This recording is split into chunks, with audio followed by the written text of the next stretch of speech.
Hi. അപ്പോൾ ഇന്ന് special ചെമ്മീൻ ബിരിയാണിയാണ് കേട്ടോ.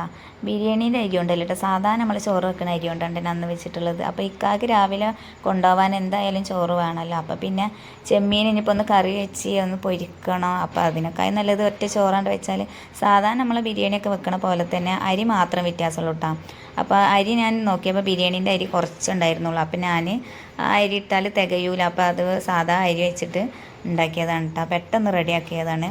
ഇക്കാക്ക് കടയ്ക്ക് എന്നും ചോറ് കൊണ്ടുപോകണം കേട്ടോ. അപ്പോൾ ഞാൻ ഇതേപോലെയൊക്കെ ചിലപ്പം കോഴിമുട്ട വെച്ചിട്ടും അല്ലെങ്കിൽ ചിക്കൻ ഉണ്ടെങ്കിൽ ചിക്കൻ വെച്ചിട്ടൊക്കെ ചിലപ്പം ബിരിയാണീൻ്റെ അരി കൊടുക്കും, അല്ലെങ്കിൽ ഇങ്ങനെ സാധാ അരിയൊക്കെ വെച്ചിട്ട് അങ്ങനെ പെട്ടെന്ന് കൊണ്ടുപോകാൻ വേണ്ടി മാത്രമൊക്കെ ആയിട്ട് അങ്ങനെ ഉണ്ടാക്കി കൊടുക്കും. അപ്പോൾ ഇനിയിപ്പോൾ ആ ചോറൊക്കെ ഞാൻ പാത്രത്തിലാക്കി കൊടുക്കട്ടെ. പിന്നെ ഇന്നിപ്പോൾ ഉള്ളത് അതിൻ്റെ കൂടെ കൊണ്ടുപോകാനുള്ളത് മാങ്ങച്ചാറാണ് കേട്ടോ. അപ്പോൾ നല്ല മാങ്ങച്ചാറും ഉണ്ട്. അപ്പോൾ അതും ഒരു കൂട്ടാൻ പാത്രത്തിലാക്കി കൊടുക്കുകയാണ്. അപ്പോൾ അച്ചാർ ഇത് ഇപ്പോൾ നമ്മൾ ഉണ്ടാക്കുന്ന അച്ചാറിൽ ബോട്ടിലാക്കിയതിൻ്റെ ബാക്കി വരുമല്ലോ. അപ്പോൾ അത് ഒരു ബോട്ടിലാക്കാൻ വേണ്ടി ഉണ്ടാവില്ല. അപ്പോൾ അത് ഞാൻ ബാക്കിയുള്ളത് ഇതേപോലെ ഇങ്ങനെ ഞങ്ങൾക്ക് വേണ്ടിയിട്ട് ഒരു കുപ്പിയിൽ ഇങ്ങനെ ആക്കി വെക്കൂട്ടാ.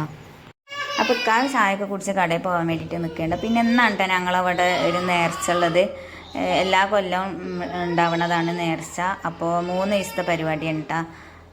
ഫസ്റ്റ് ദിവസം മൗലൂദ് ഉണ്ടാവും, പിന്നെ ചോറ് കൊടുക്കലുണ്ടാവും, പിന്നെ അതേപോലെ കൊടിയേറ്റവും വരവും അങ്ങനെയൊക്കെ ആയിട്ടുള്ള ഇതുണ്ട്. അപ്പോൾ അതിൻ്റെ വീഡിയോസും കാര്യങ്ങളൊക്കെ ഞാൻ ഇൻഷാ അല്ലാഹ് കാണിക്കുന്നുണ്ട്. അപ്പോൾ അതാ ചോറൊക്കെ ഞാൻ പാത്രത്തിലാക്കി കൊടുക്കണം. അപ്പോൾ ഇന്ന് ചായക്ക് കടി ദോശയും ഇന്നലത്തെ ചിക്കൻ കറിയും ഉണ്ട്, പിന്നെ തേങ്ങാ ചട്നി ഉണ്ടായിരുന്നു. അപ്പോൾ ഇത്ര കൊള്ളൂ. ഇന്നത്തെ വീഡിയോ ഇഷ്ടമായി ലൈക്ക് ചെയ്യാനും സബ്സ്ക്രൈബ് ചെയ്യാനും മറക്കരുത്. അപ്പോൾ ബൈ.